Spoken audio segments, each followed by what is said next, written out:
Hello, everyone, and welcome to Conversations in Horror, the podcast. My name is Kevin L. Powers. I'm the owner operator of Something Wicked Entertainment and Events, and welcome to our podcast today. And happy Friday the 13th. Friday the 13th. And you just heard that from Dave Watkins, our guest for today's episode. And we are celebrating Friday the 13th this year by actually doing some recordings on about Friday the 13th films. Now, unfortunately for you guys, we've already covered the first Friday the 13th. So this episode, we are covering Friday the 13th Part 3D. I don't ever like to call it Part 3, even though I've actually never seen this one in 3D. Although I do have a version of it in 3D. I've never bothered to watch it. But I've always called it Friday the 13th Part 3D. I don't. I have a version too, but it doesn't let me watch it in 3D without like a setup. You have to have a special 3D setup to actually see it in 3D. It says. Oh, really? Mine. You just have to wear the Anaglyph glasses to watch it. I have several films like that. Like I think my was it Nightmare Before Christmas version of that, and I think my Bloody Valentine remake has the Anaglyph glasses with it as well. But I don't like wearing those. So I don't really watch the versions of those I have. And I have several of them with the glasses inside of them. I actually have real Anaglyph glasses as well, hiding in a drawer somewhere. I feel like I saw this in 3D one time. I could be mistaken, but I do feel like I did see it once. Now, my Bloody Valentine 3D was pretty sharp, though. I saw that in the theater. It was pretty awesome, the 3D effects on that one. This one is a lot less lo-fi than what was in that one, and we'll get into a little bit of that as we progress through this episode. But for everyone out there, we're kind of hoping that you may have seen some of these films in the franchise, and maybe you haven't. But we will probably end up jumping around a little bit, kind of like what we've done in previous episodes on Friday the 13th. Kind of assuming that a lot of people have already seen these, but we'll still go through a little bit of the plot and everything for the. Well, I'll say this though, even for anybody who has seen this, including myself, I've seen this film several times. It still mix it up with a lot of the other ones, so it's worth talking about what happens because they all kind of blend together after a while, which is unfortunate. but a quick spoiler: a lot of younger teenage people get killed by a serial killer named Jason. Is kind of what happens for the most part, but. Well, for this one, it does it like it opens with a direct rehash of what happens in the previous film. Right. And just like the part 2 did the same thing for part 1, it rehashed a lot of stuff. But in the first part 2, they kind of did it under the disguise of, say, their campfire tale, whereas this one doesn't bother with that. It just kind of redoes. Well, part 2 actually does it over the dream sequence. Like the main character from the first film is laying in bed, and she's having a dream. Oh, yeah, that's right. Yeah, the dream sequence for the that's right. But that film, it's funny because that film's an hour and 26 minutes long, and that sequence lasts about 6 minutes, and they basically needed that to pad the time. And this one is this one's different because this film is an hour and 35 minutes. They didn't need it, but they put it in there for whatever reason. I guess to connect the films in a way. I think it's to connect the films because this one doesn't take any place near Camp Crystal Lake like we discussed about part 2. This is actually yet another area outside of Camp Crystal Lake, just someplace near it. It does take place directly after the first film, the second film. So the location is a pretty sweet location. It's like a kind of a bigger cabin type of house with a barn on the location, and these people are these younger, I guess, teenagers. Maybe I guess some of them look a little older. Maybe they all look pretty much older than teenagers. Yeah, at this point. These are 1980 teenagers where they're actually 25 probably, but they're probably supposed to be 18. But they're coming out to hang out and party at this guy's house. I believe isn't that what they're doing? Well, they're hanging out. It appears like it's an old place that what's his name? What's the guy's name? I can't. Yeah, Rick, yeah. Rick has either I don't know if he owns it or he takes care of it. No, he takes care of it because Chris, who's the main character in this one, says that her father had the barn and they bought all this. They always buy all this hay for horses that he never ever bought. Right. So it almost sounds like a vacation home Yeah. that she just hasn't been to in a very long time. And one of the reasons is that she has this incident from back in the day that later comes up as a flashback where she was chased around the woods from Jason without a sack mask character. Right. And this one, so Jason from part 2 has the sack mask on his head, and it's removed from his head at the end of part 2.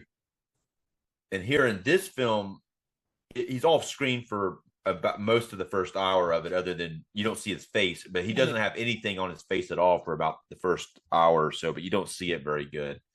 Yeah, and he's pretty much in the shadows. And we see a lot of POV shots of him watching what's going on around him, which is interesting. We see a lot of that in this film here. But having it in a different location allows for a different set of characters. But they do see some of the aftermath of some of the stuff that happens, because the very beginning, the first 2 people get killed are, I guess, random. Do they own a store or something?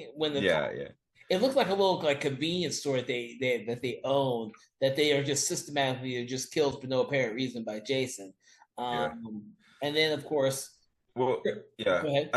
I think a lot of what happens in this film, it has to do with like the 3D stuff, because they're constantly having to like play towards the camera with whatever they're doing with it to make things stick out at the camera at you, which it probably is pretty cool to see that in 3D. But when you're watching it not in 3D, it's kind of a little like, what are they doing? You know,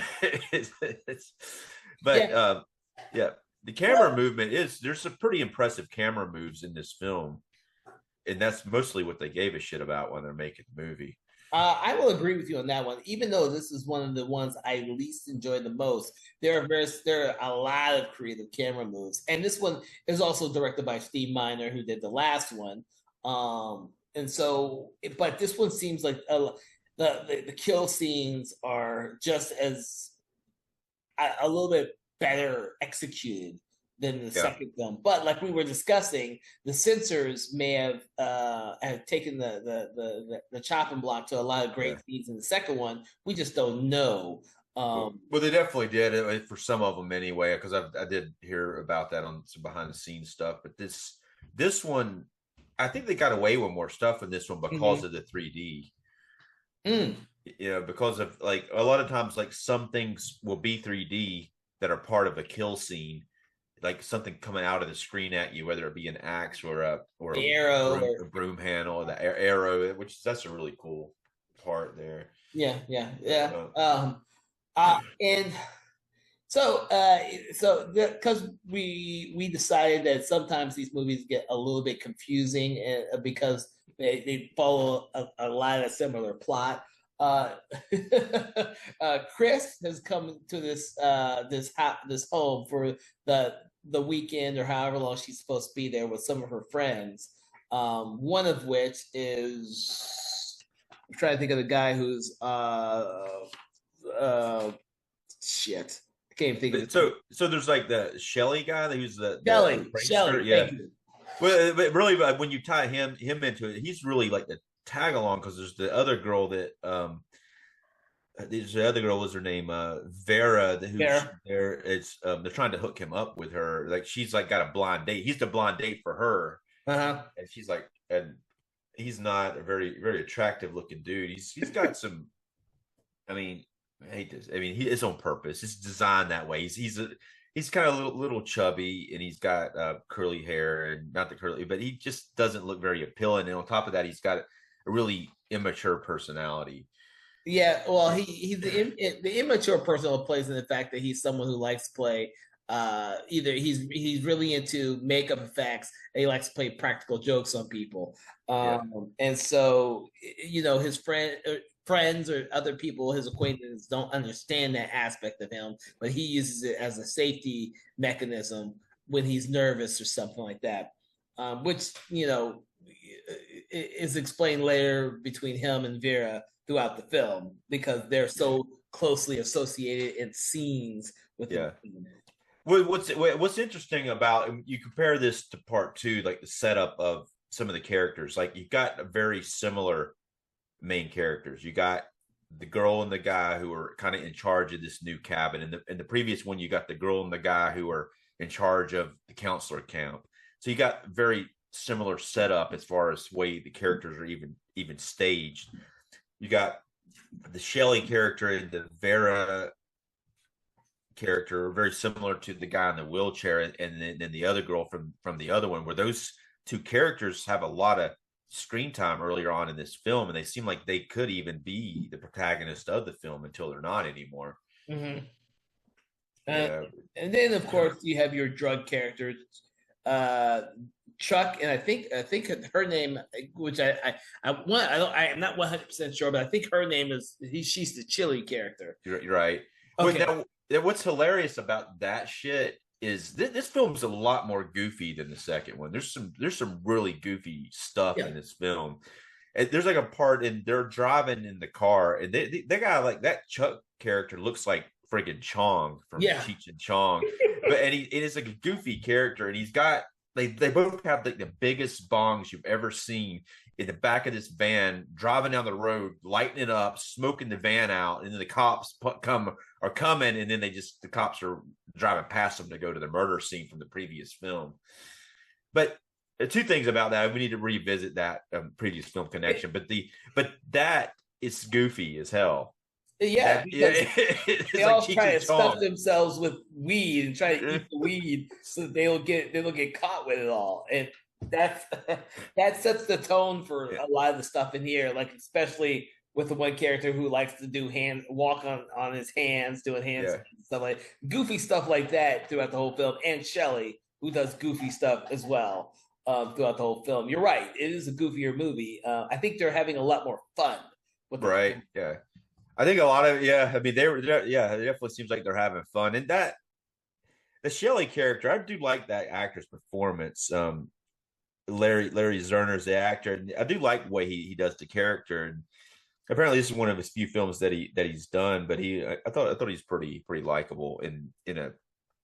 He basically they've kind of put him with the girl who's I guess that would be considered out of his league. That I would think if the movie had progressed past what happens in it, I think maybe they would have connected. It does seem like they were leaning in that direction where it would have been it could have easily have been like a love story between those two characters that she's out of his league, but he's still kind of likable once they start to uncover each other's stuff. But we spend a lot of time with those characters. They're the characters who venture off to the grocery store together, and then of course she ends up sitting on the boat dock with his wallet, going through his wallet, and she before she gets dispatched, his wallet falls into the water, and she wants to retrieve it because she could have just given his wallet back to him after the incident at the grocery store, but she doesn't. She holds on to it. Those things like that, you're right, it could have led to something else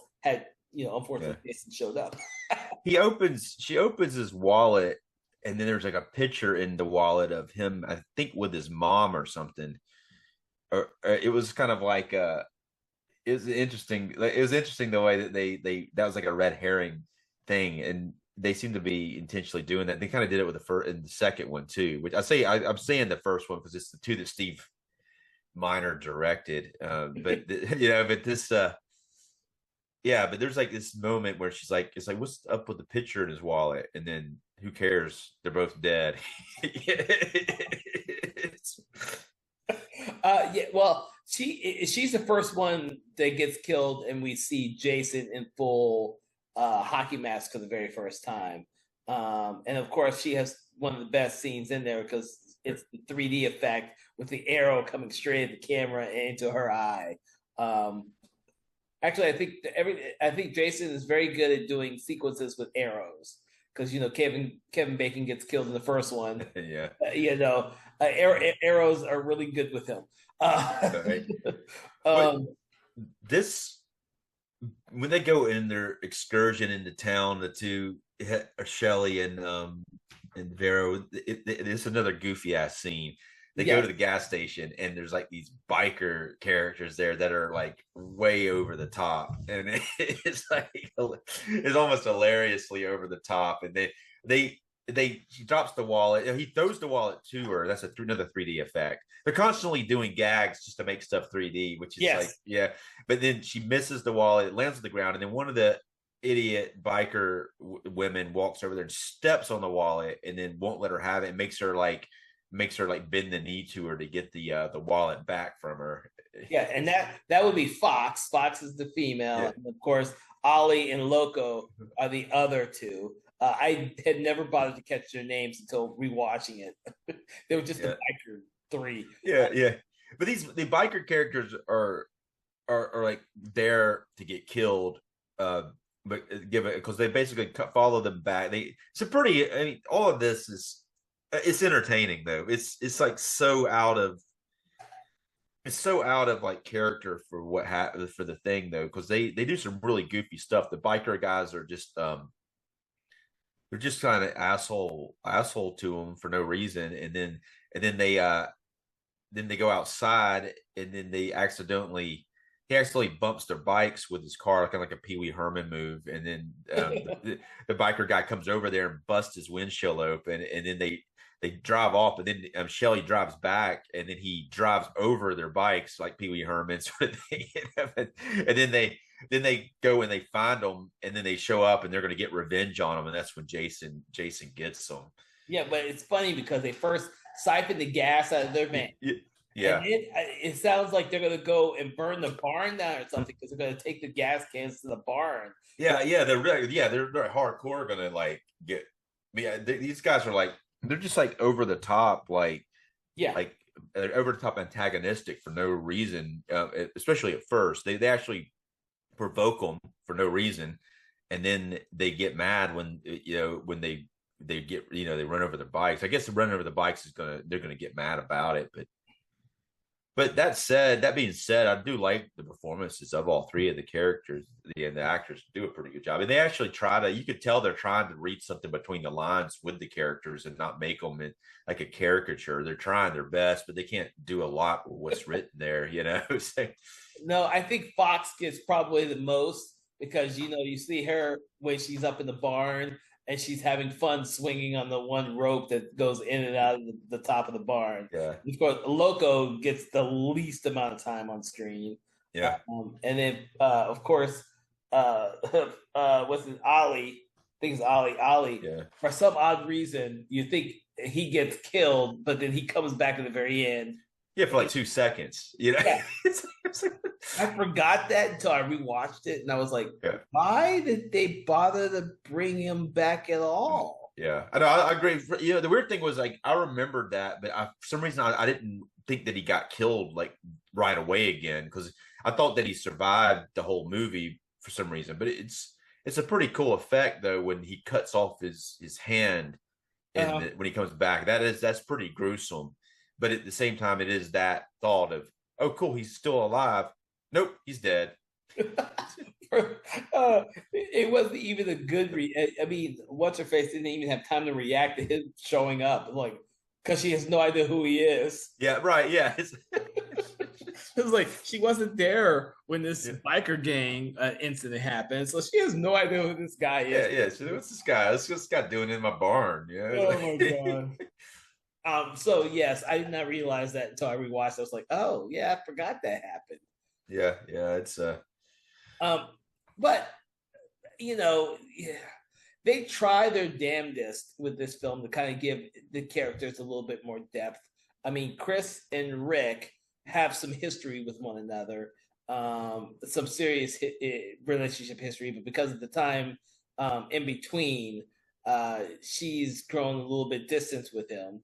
Despite the fact he still really loves her, and of course, in order for them to get through their whole shit, she has to reveal to him her story about what happened to her with Jason.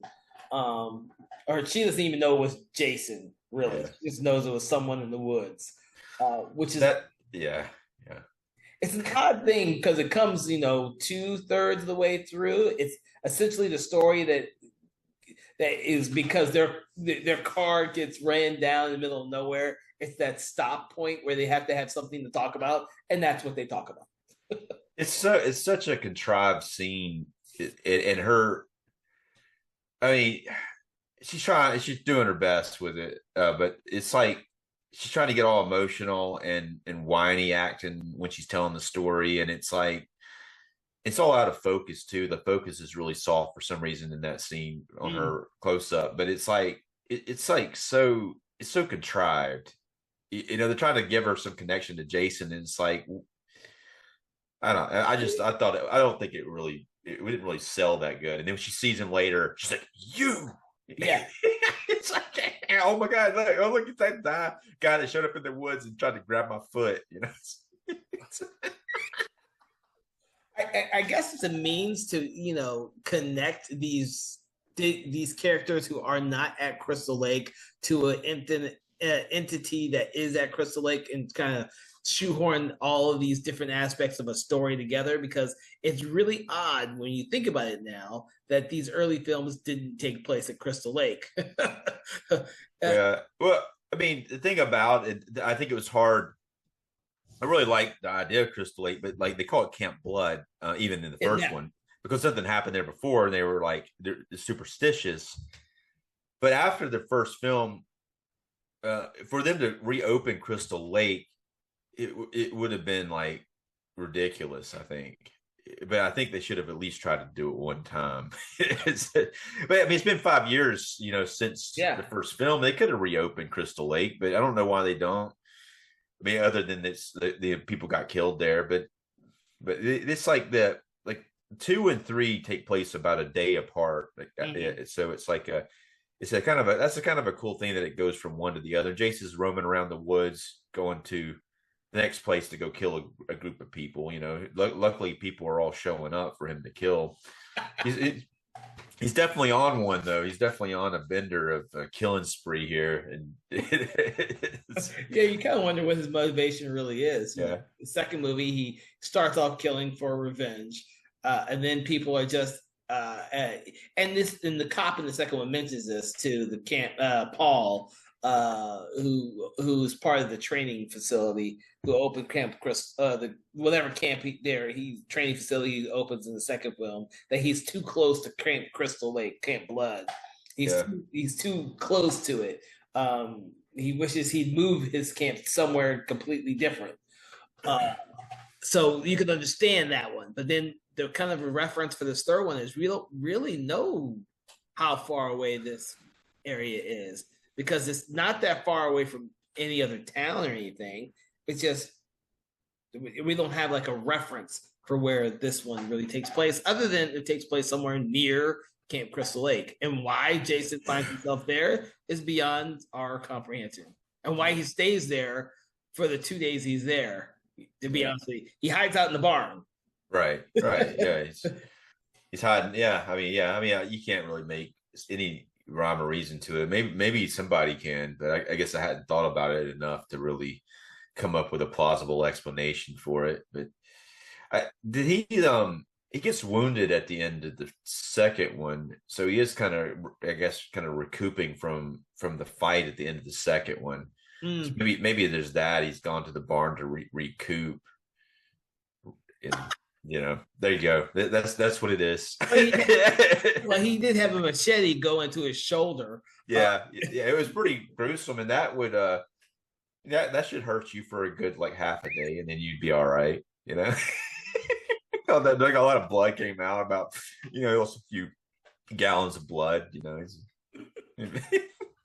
Jesus. You can't everyone out there listening to this, you can't really find logic too much into these films. They're designed to be fun films in which you watch Jason Voorhees kill a lot of people, and he actually does in this film, because That's the only reason to have Chuck and Chili in there. The druggies smoking weed all the time. They seem so disconnected to the other characters in this film. Yeah. Like, why are they there? Right. But they're hanging out. It's just so, yeah, those big ass bongs they have. And even though it show them very much. And then like all of a sudden out of nowhere it shows them during the sequence when they do get killed. But that to me though, Chili isn't as over the top as Chuck as far as her look. Like he looks like Tommy Chong, but she definitely doesn't look like Cheech.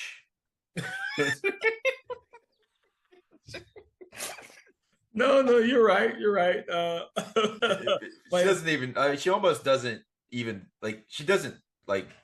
She looks like better than she should. She doesn't look as much of a like a druggy stoner as she should, especially compared to him. Well, I guess this one, with the exception of these two, the other characters could all be more or less the same type of character. To be honest with you, there's nothing. I wish I could remember the other couple. That's not the two that were friends. I can't. Right? Remember. Yeah, we got the guy that stands up on his. Talking about the guy that stands on his like. Yeah. What the heck? Walks around. Yeah. There's a. So Rick and Debbie, right? No, not Rick. Rick is. No, it's Andy, and Debbie. Yeah, Andy. Yeah, Jesus, that's so. What's crazy is that character Debbie is pregnant, so that's pretty risque for the film for having the character who's pregnant get killed. They don't make a big deal about it. She's only talked about being pregnant earlier in the film, and then they try to like act like that's not even going on, so they can kill her later. No, they're trying to say that anyone is cannon fodder for a Jason movie. Yeah, yeah, but they often try to avoid kids in these films, like especially earlier on. They even like they for the most part avoid kids as major characters, probably just because it's hard to film with kids and the hours, and plus it's a horror slasher film. They do have Corey Feldman in the next one playing a major character, but yeah, as a younger Corey Feldman. But for the most part, they do avoid the camp and having the actual kids there. They have the camp until part 6. Yeah, but for the most part, it's not that many kids around. Yeah, they do have them in part 6 a little bit more, don't they? Yeah. Well, they only have one in part 5 and Corey Feldman in part 4, and then the camp is filled with kids in part 6, but none of the kids get killed in part 6. Right. But even in the first one, the kids are seen briefly leaving. There's a group of kids and they're leaving on the bus. So, but they avoid it for the most part, basically because it's probably a pain for production, and they also don't want to put the kid. They don't want to either put the kids in danger in the film, or didn't want to have it pretty obvious that the kids aren't going to die, sort of situation. Okay. I don't know. It's just the thoughts of it, but they do avoid it. And other than this pregnant, in this one she is pregnant, and they downplay it, and they don't really like bring it back up later on, like when she gets killed or anything. Something like similar to what they did in what was that? The Christmas movie. Holy crap! Oh my God, I cannot believe Black Christmas, right? Black Christmas. Thank you. Yeah. Yeah, Black Christmas, where the main character is pregnant, but it's played down a lot. Yeah, but she doesn't get killed in that film, though. Maybe she does though at the end, because at the end of that film, it's kind of unclear whether she dies or not. So yeah, yeah, because Billy's still in the house. yeah. So she actually probably does die, but you don't see it happen on screen, so they're able to get away with that. No, they've never done a sequel to that. They just keep doing remakes and reboots. Right. Yeah. Oh Jesus! But getting back to Friday 13th Part 3, how effective do you think the 3D effects were for this film when it was made, or how do you see them as today? Like I hadn't watched it, and like I was thinking I may have, and I don't remember, but looking at it, the way that they are shot and the way that they look in the movie, I think they're probably going to be pretty good if you were to watch them with the 3D glasses. If you had the right equipment set up, there's a lot of them, and it actually caused the film to be a lot more expensive than most of the other ones. It was twice as much as the second one, It did really good at the theater, yeah. Because the first one cost about $1 million to make, and this one cost 2.2 million. And then, I mean, and then a lot of it, probably 1 million of that or whatever, was from these friggin' cameras, 3D yeah. camera stuff, and it made $36.7 million. So it made a lot of money in comparison to its budget in that year. With counting in inflation and stuff, and for it being a horror film, that was a good chunk of money it made there. But this it doubled the budget for these 3D effects, and it took a lot longer to shoot it. I was watching some interviews with some of the actors, and they were talking about how it would just go on forever. They would have to do the same shot like sometimes 30 times just to get the 3D effect in it. Shit. Yeah. And you're right, there are a lot of those in there. I didn't realize how many there were until I rewatched it. I was like, oh wow, there are a lot of them. They like bringing a lot of stuff at the camera. Like they were like being really proud of doing the Friday 13th part 3D. But that's the thing with this one. It was not only just the first, its film was in 3D, but also it was the one where Jason gets the mask, and so it's fondly remembered for several things. If not for the fact that it's not exactly the strongest of the bunch, right? I think that it's weak to me for two reasons. One is the characters being so similar to the second film, but not as good, not as well written, and just some of the goofiness of it, and then not like tying in a way that's it's almost like it's not is grounded in a way, and it's also it's almost like borderline spoofy in a couple of scenes, But it also feels more dated to me than the second one for some reason, even though the second one looks old, but this one just like some of it feels more dated to me. No, I get that. Like I said, that for some reason, for me, for the second one, because of the whole campfire aspect and the whole the camp counselor thing, and the story being told as though it was legend and or myth, gives it a different type of quality than this movie does, because you don't have anything like that in this one. This one's almost like a straightforward slasher movie, and it could have been any of the other billions of slasher movies out there at the time. Yeah. I mean, what you do, it's the 3D effect is really what made it, but the 3D is not, you don't get to see it though, normally, but it is very, very much intricated into the film in a way that's almost distracting if you're not seeing it in 3D. But it's because there's often like it's like a juggling scene. They're sitting there juggling stuff, and the things are coming up at the camera, or in any little thing, it just comes right at the camera, which is I guess when you're seeing it not 3D, it's kind of like, wow, that's what did they do that for? Yeah. But some of the kills are pretty good in this one, though. I mean, that's another thing, and him getting the hockey mask is very iconic. Yeah. I had wished that we had seen Shelley's actual death, like when he encounters Jason in the film, since that's where Jason got his mask, is from Shelley. But I kind of forgive it just a little bit because we get such a great death with Vera. And then, of course, with Anthony, whatever his name was, when he's walking upside down, doing the handstand thing. Yeah. The way the camera and cinematography is done for that sequence alone is actually really impressive. Right. That, when you go back, Shelley, I think it works. It is a little disappointing you don't see him get the mask, but I think it works because you don't, for a moment there, when he shows back up, Jason shows up wearing the mask, but you see Shelley having it because he's got the mask to begin with, and he walks off, and then Jason shows up with the mask on, and for a moment there, she thinks it's Shelley, and the audience does too. Yeah. And then it's she's like, wait a minute, who are you? And then he takes out the arrow and shoots her in the eye, and it's pretty awesome. Yeah. But then it also helps too, because Shelley, who's a prankster, he's not dead yet. He comes back and he tries to talk to Chili, she shows up and he's all bloody in the neck. He's trying to talk to her. She doesn't believe that he's actually hurt. He thinks it's another one of his pranks. Yeah. And then he falls down and dies in the doorway, and she's got to stops her, prevents her from getting out of the place, but causes her death.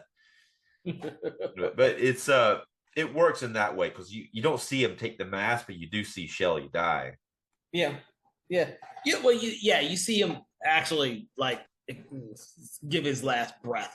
So to speak. You don't see him get attacked. No, you don't see, that's the word I was like, you don't see him get attacked, but you see him die. So I guess I don't know. I mean, I think it's for they had one way of doing it. They had two ways of doing it. They could have had him kill him and take the mask and show it, or do it the way that they did it and then have. I think this may be a character thing too, because they really wanted to have Shelley do the thing where like the boy that cried wolf like shows up and he did the practical effect, but then they don't believe him and he is dying and they don't believe it. Oh no, yeah, no, I agree with you on there. I agree with you that whole aspect is kind of the setup for Shelley's character. I think I would have liked to have seen him get attacked, or I would have liked to have seen his death scene play out a little bit longer because it almost seems like it's too fast, and then the character realizes that he's really dead, and then she goes looking for other people. And I think just a tad short, you could have held on to that beat of her figuring it out for just a little bit longer. You talking about the girl that gets shot in the eye with the arrow? No, when Shelley's dying. And Chili, the Chili character. Yeah, thank you. Yeah. I keep saying the character. Thank you, Chili. Yeah. When Chili comes across Shelley and Shelley's slowly dying, well, I would have liked it to have been a slower death. Right. You kind of give it that little oomph, and then he passes out. But it's kind of fast, and then she realizes that Shelley's not playing a prank, and then she goes looking for everyone else. Yeah. Well, I think her Chuck's in the basement. He gets killed by the breaker box. And he throws him into the breaker box. It was done a lot better, I think, in Halloween 6. Something very similar was done significantly more gruesomely. It doesn't show it that good here, but it is what it is. But it kind of works though. Well, it works because by this time they're trying to show Jason killed people in multiple different ways and not all the same way. Right. If anything, that was Michael Myers' hallmark. He usually killed people with a giant fucking knife, and then when he started using weird weapons and shit in part 5, it went all off the rails by that time. Yeah. With Jason, it got creative when he was killing people different ways each movie. Yeah. He likes to change weapons in general. He likes to kind of come up because he takes that arrow thing, he shoots her in the eye with it. And he could have easily used that several more times, but he just takes it and throws it off into the woods. He's like, I'm going to go find something different to go kill somebody with, I think that's one of the endearing qualities of the Jason character. Is like you never know what he's going to use to kill somebody with from one film to the next. Even by the time they get to 7, when he's using ridiculous fucking weapons to kill people. It's one of the joys of watching the later Friday the 13th films is watching just how Jason decides to kill someone. Right. Yeah. Like the weed eater in part 7. It feels like Terry Kaiser's character. Oh Jesus, that's hilarious. And I love Terry Kaiser, but he's like he's deserving of his death in that movie. Yeah. That's another thing that was edited. That never should have been edited the way that it is, but it was a lot more graphic if you look at the deleted scenes for that. I'm trying to remember. Like I said, I haven't seen the work print. I'm pretty sure his entire death scene was in the work print I saw. It's been like a decade, dude. They've got them on YouTube, like the deleted scene. That's one of them, and it's I always thought that wasn't. It could have been better when I was watching the scene because the way his character's set up and he's such a shit. You need like a gruesome death scene for something like that. The censors ought to just be okay with it if you set the character up in a way that he deserves the death, that you can like do something crazy with the death, you know. Say, Yeah, I don't know what versions of the films you have. My Blu-rays don't really have a bunch of special features for these films. I wish they did. yeah. I know that they produced a really good box set, but I'm not sure if they just ported over the Blu-rays that I have, or they created more special features for each of the films. But Well, they have that. You talk about the Scream Factory one. yeah, Yeah, so they've got they do have some special features in there for three, probably two or two as well, but they have some special features. Depends on some of the films have more stuff than others. mm-hmm. Um, the second film has a 4K release from Paramount. The third one hasn't been given a 4K yet.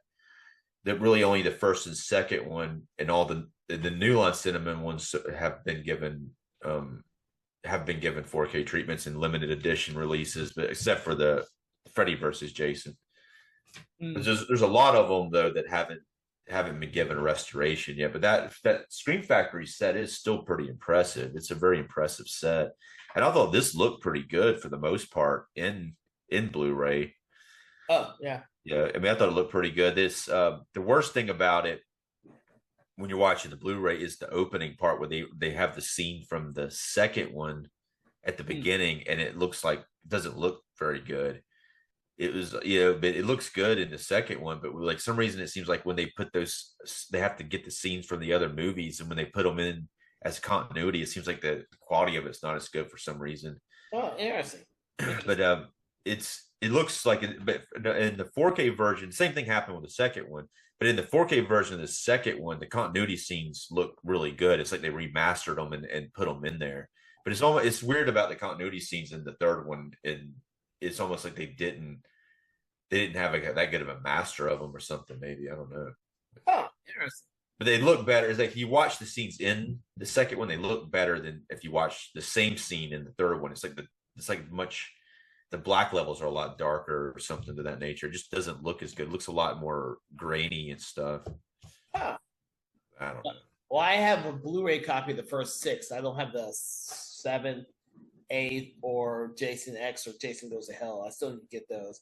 And like you said, I think it was Arrow. You said did an amazing Jason X and Jason Goes to Hell. Yeah, I tell you, Jason Goes to Hell looks really good in the Arrow release. It looks a lot. Yeah, that one looks really good. They all look good, but as far as like looking at the big difference in quality, that one is so far been the best. But the other one looks the Friday the 13th 2009 remake looks really good too. Those have really, but you can also get that the Arrow. I mean, the Scream Factory box set does have pretty good for most of them. They even have like I think the Jason Goes to Hell is impressive because they have an underrated version that has extra stuff in it, and they actually have it put into the film. Yeah, I remember the unrated version of Jason Goes to Hell. I had it on regular DVD for the longest time. Yeah. But like I said, I kind of upgraded my Friday 13th, but I haven't been able to get like part 7, 8, and Jason Goes to Hell and Jason X. Well, you should try. That box set. Sometimes it goes on sale for like $50, and it's got like all of them, and the artwork's freaking fantastic on it. Oh. But like about a month or two back, it went on sale briefly for like $50. I was like, shit, because it normally sells for about $100. Yeah, that's why. And I already had most of them on Blu-ray, and I said, dude, I'm not gonna rebuy them all. Let me just try and get the ones I'm missing. And now they're all coming out on 4K, which it's hard to. Now the Blu-ray version of, I don't have the 4K of this one, but the Blu-ray version of Part 2 looks pretty good. Okay. Even this one, I thought it looked pretty good. They're watching on Blu-ray. And I was like, when I was watching it, I was like, okay, it looks pretty solid. Yeah. Well, and that's the thing is, I hope they give the earlier films as good a release on 4K as the Arrow did with the Jason X and Jason Goes to Hell. I've just seen the box advertised and read some of the specs for them. They both seem amazing. You have them. Yeah. But that's but they did a pretty good release of the first Friday the 13th. I should got it there, but it looks good though. They have a limited edition release. It's now Paramount owns these, except for the last four. So they're Paramount they've done a pretty good job with the first and second one, but they haven't dipped into the other ones yet. But they do own them still. So oh yeah, you got to wait for Arrow to pick those up too, because right now Paramount ain't trying to make no some physical releases of anything. But it's odd. Paramount's like a little slow to release thing, a little slower, but they have been trickling them out. They've been putting out those Paramount Scares releases that have 4 horror films, and the second one had Friday the 13th Part 2 in it. Maybe they'll do a Paramount Scares Volume 3, and they'll put the third one in there. Yeah, I put those on my wish list after we had an earlier discussion about those. yeah, but it looks. I mean, I thought it was a solid. The second one looked good. We're talking about the third one now. I keep getting them mixed up. They're similar well, that's why we went through the plot of all of these and kind of dissected them. Although we didn't get to the end of Part 3, we just kind of skated through to the end, but never talked about the end.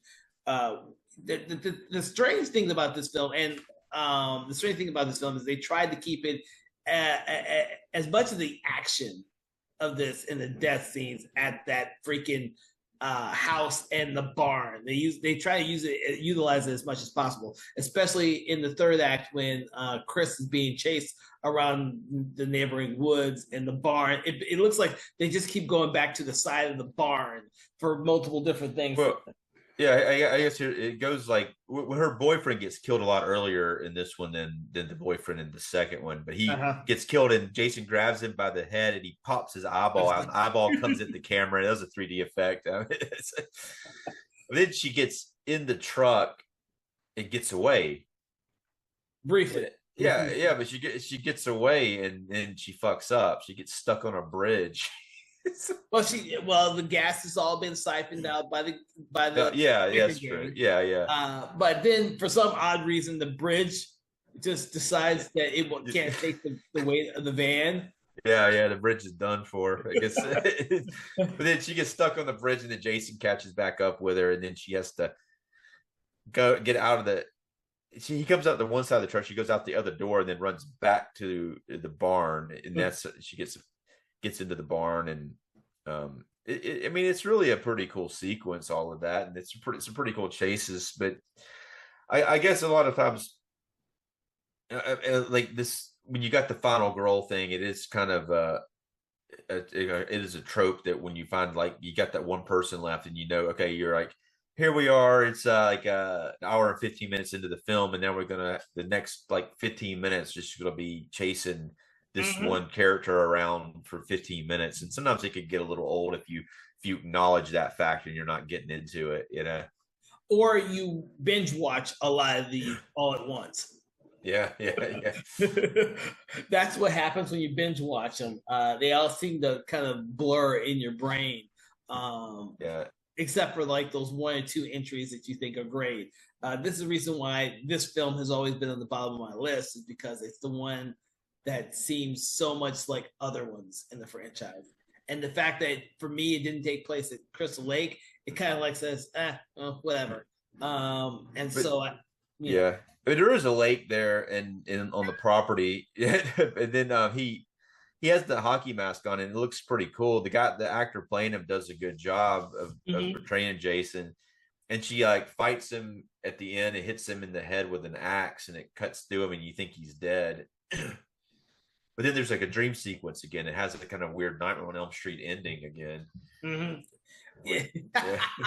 But this one ties back into the first film where the young Jason comes out of the water in the first film and gets her, drags her. But this time she gets on the boat and then Jason himself comes out with no mask on, looking all goofy.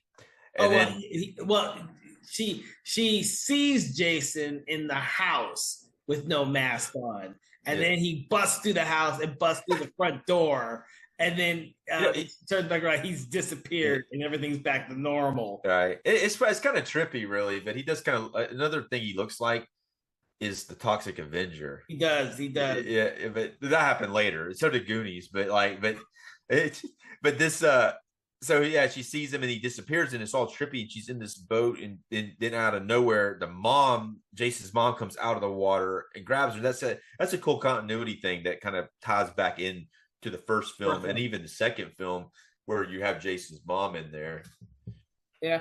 And well, the thing is that it leads direct, the way they did it, the shots are so similar to the very first film. It's just Pamela Voorhees' dead body instead of Jason Voorhees' dead body. And then, of course, you see, I think we end with paramedic and her again. Don't we? I could be. Yeah. There's another scene at the end. I'm like confusing them myself, but yeah, there's another scene like that's the dream sequence, and she wakes up and yes, yeah, and then there's apparently they take her away, and then Jason's just laying there in the barn, the axe in his head, and he doesn't move yet, but it kind of leaves it open to the possibility of him not being dead. Yeah. But it's kind of stupid they just leave him there. But in the next film.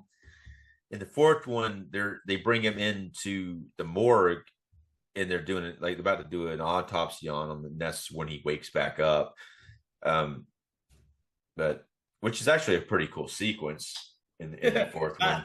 Yeah, and that reminds me of how you probably haven't seen this, maybe you have seen this. See No Evil 2 begins with the Kane serial. I can't remember his actual serial killer name. He's in the morgue when everything happens, and he wakes back up. That's how I kind of thought that movie was paying homage to the Friday 13th film, because that's essentially what Kane's character in those movies was. He is a freaking Jason Voorhees knockoff. Yeah, right. I hadn't seen that. But oh yeah.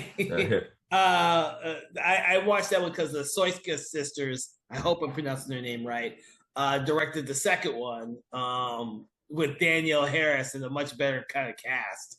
But Kane, I mean, if you saw the first one, you could tell those films were influenced by Jason Voorhees and Friday the 13th by far. The way he kills people, the way that it's executed, it's just much bloodier and gorier. But what's weird about this, though, I'm looking at See No Evil is a 1971 film. That's a different one. That's a different See No Evil. The one with Danielle Harris is 2014.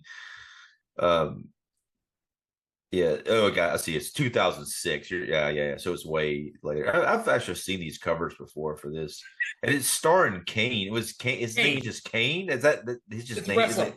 Okay, I was about to say it's kind of like Sinbad or something. His name's gonna be Kane. Or The Rock, but I don't think it's caught on as much as the other ones.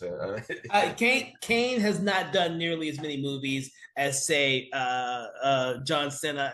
In WWE's version, we're trying to make films based on some of their wrestlers, Kane did the horror film, just like, and then of course John Cena did The Marine, and they did a couple of other movies as well.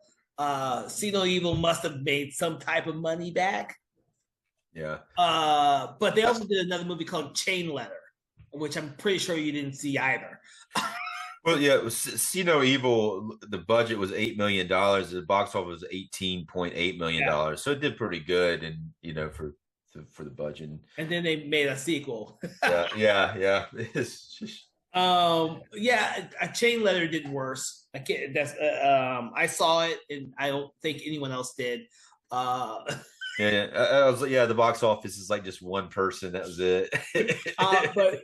but the thing is that these films were obviously were paying homage to Friday 13th because Jason is such a huge icon, and this is the film that had made him an icon with the fucking hockey mask. Like, right. I'm gonna talk to the person who decided, you know what, we're gonna put Jason in a hockey mask, and then it blew up to be this amazing thing. Like, you can't stop it now. there hasn't been a Friday 13th film in I don't forget how many years, but you know what's I can go right to Walmart right there because I did, and Yeah. they're selling the latest version of Friday 13th hockey mask.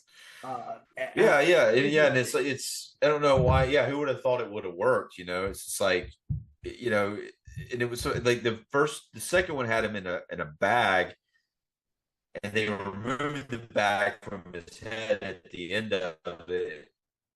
He never puts it back on. And this one, he gets it back off again, unless if he does it, it's briefly though. Yeah. Um, there, there is a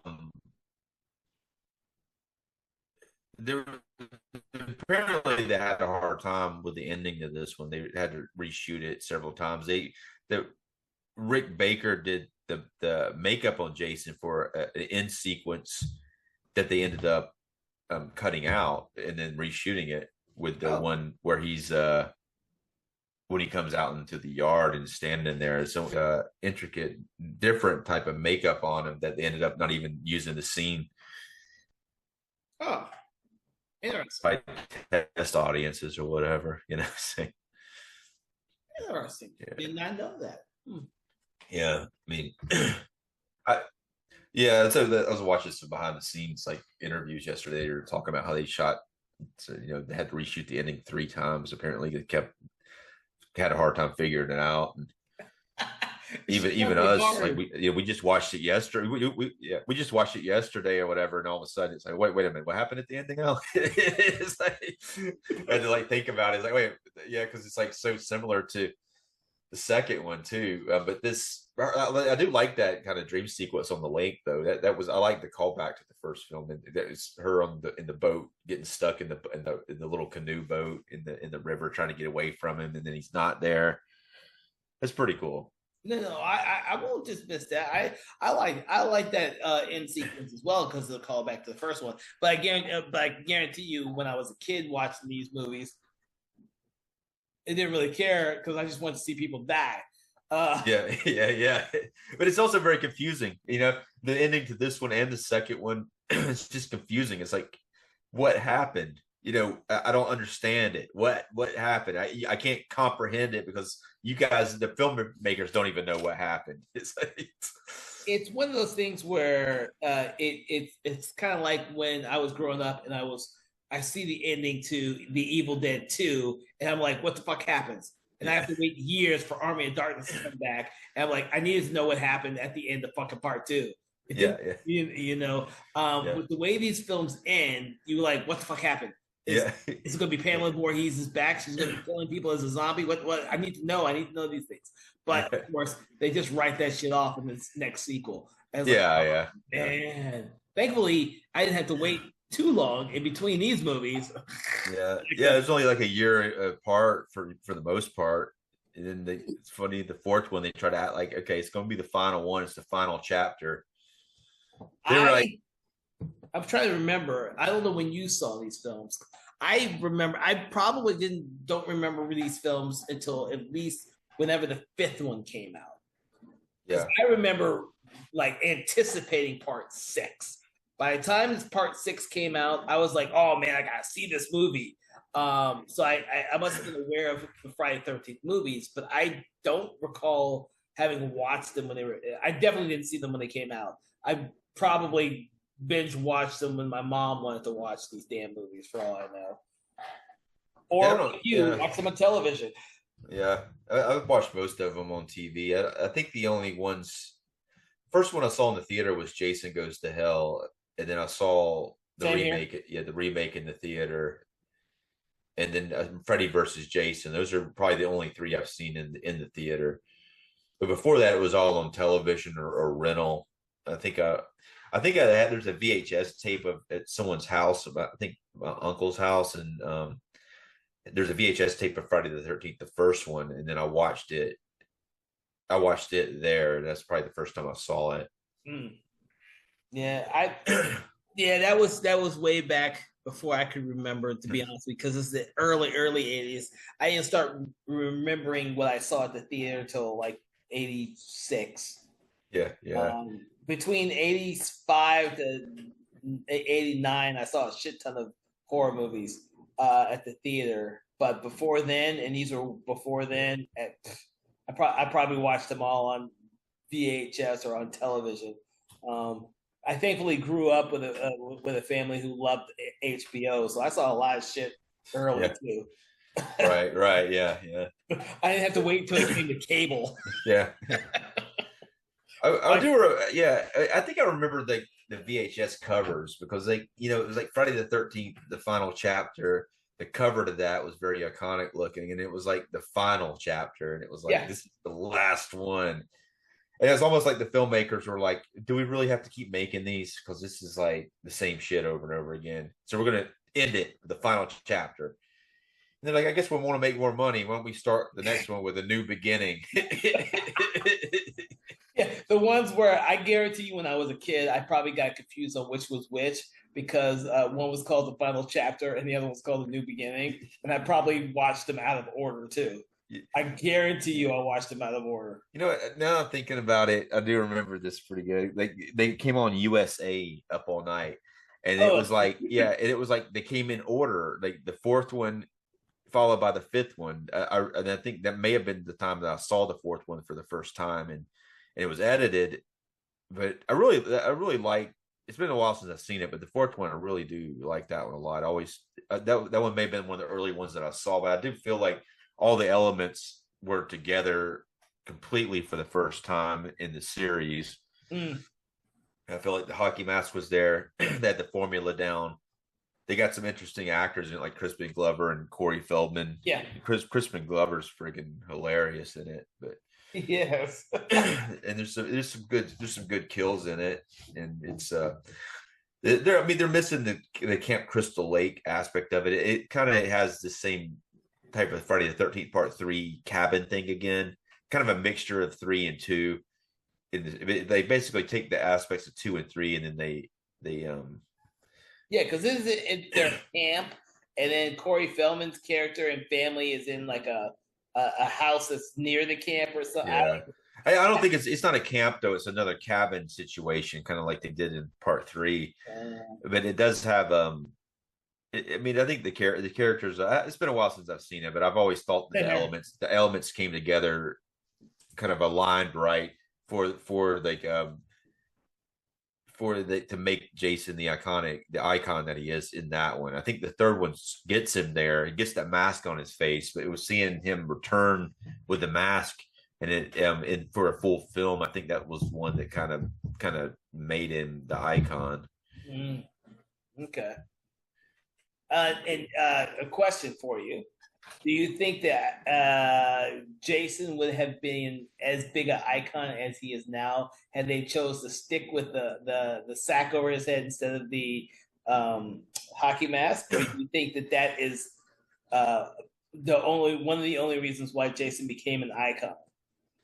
Well, it wasn't just the sack; it was the way the characters portrayed in the other one. It's a lot different. I don't think if they had to switch to the hockey mask, I don't think it would have been an icon like that. I don't. I think the sack is too much like other stuff. It's too much Mm-hmm. like that other film that we were talking about earlier. What was it? The town Sound that red. dreaded Yeah. sundown. Yeah, it's like a just it was cool, and it was kind of had an eerie kind of feel. Like later they did that with the Strangers. To me, it's like you see that and reminds you more of the Strangers, but that came later. Mm-hmm. But before that, it was the town that said it dreaded sundown. The only difference was there's only one eye hole instead of two. So, Yeah. but Well, and that's one of the things that I wanted to get into when we're talking about movies like this. It's one of the reasons why we've avoided talking about these huge iconic franchises. I mean, until now we haven't discussed Freddy, Jason, really, or Mike. Well, actually, we have done a lot of Michael Myers ones now. We've yeah, skipped around in that franchise. I think we did the first three and then part six. And yeah, then with Friday 13th, we only ever did the first one. And Nightmare on Elm Street, we'll have that episode coming up soon. But we kind of have steered away from those. I mean, we haven't even done Chucky. We haven't done Hellraiser. We haven't done a lot of the like the hardcore icons. Um, mostly because they mean something different to every huge fan out there. But with Friday 13th, that hockey mask is such an iconic image. I mean, people, you can't see this from my perspective, but Dave is wearing a Friday the 13th shirt right now, which depicts the hockey mask front and center. I can't say much. I've done fan films on Friday the 13th, and I have a couple of hockey masks down in my collection myself. So, despite the fact I'm not a huge fan of Friday the 13th and Jason Voorhees, I still understand how huge influence on the horror genre he has been and these films have become. It's kind of like we were talking about the creature from the Black Lagoon, and like if you see the creature, like a statue of it or like a toy of it, you see that and you immediately know what it is. It's the same thing when you see this hockey mask. It doesn't even have to have the Jason marks on it. It could just be any hockey mask, and you're like, you immediately think, okay, that looks like a Friday the 13th right there. Yeah. And that's what makes this one of the important slasher franchises out there. Where despite the fact that we all know that part 2 and part 3 probably don't take place anywhere near Friday 13th dates or anything like that, especially considering like a day apart. Yeah. The fourth one's like that too. It's like a day later because he's in the morgue and he wakes back up, and goes back and kills more people. All right. So, Dave, any final words about Friday the 13th Part 3? I don't have any other bits, I don't think. Yeah, I think we covered most of it. Yes, yeah, we did. What we do, everyone, is we kind of stop and take a look at other films that we review, and we kind of rate them from 1 to 5. 1 being horrible. I was about to say great, but no. 1 being horrible. Switch it up all of a sudden. Yeah, confuse people there. 1 being horrible and 5 stars being excellent. Where on the spectrum, Dave, do you put Friday 13th Part 3D? This one to me is one of the worst ones in the bunch, but I'm still going to rate it higher than I should because they're. Yeah. So I'm going to put it at a 3. Yeah. I'm gonna put this at a 3 too. Mostly because it still has some great kill scenes in this film, and the fact he does get the hockey mask, and I have forgotten how much I really enjoyed the ending with the zombified dead corpse of Pamela Voorhees coming out of the water to get the Chris character. It is a shame that the characters in this film are not nearly as memorable as the ones in the second film, because that does. Yeah. It's not even necessarily they're not memorable. It's like the dynamics are very similar to the second film. It's like they could have mixed it up a little bit and made it more interesting. Yeah. I think that's probably a better way of saying it. And that's probably why this one always just blurs in my brain compared to some of the other ones out there. Right. Thing about rewatching these films, I will tell people don't do a binge watch like I probably did the last time I watched these a decade ago. Don't do that. That will just make them all just blur in your brain. Watch one here, watch one there. Kind of take a look at what they were trying to do with these films early on. You gotta remember, this is what, 81 or 82? Did we say? This one was. I think this one was 82. The first one's 80. The second one's 81. So they made one 82. A year. Yeah. So this is 1982 for this film. So it's a long time ago. So it's one of those over 40 years old. So keep in mind that it was catering towards a very, very specific audience, and it was trying to one up its predecessors, I'm sure, by having 3D effects and other things in there to keep audiences engaged.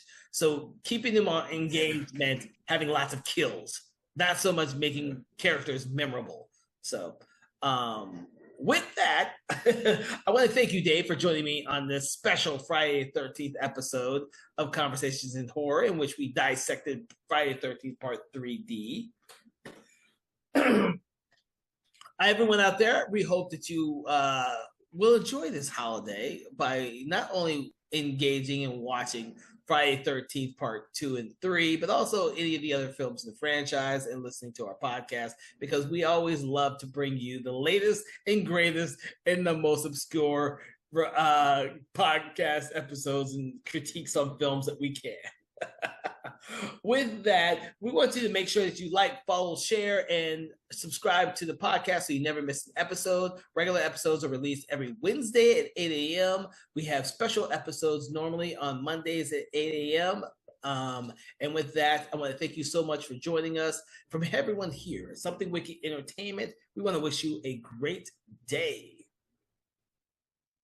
Conversations in Horror is a Broken Lighthouse Pictures production, written, produced, and directed by Kevin L. Powers, executive producer Kelly A. Inoka. All contents and material from this episode of Conversations in Horror is copyright 2025 Broken Lighthouse Pictures.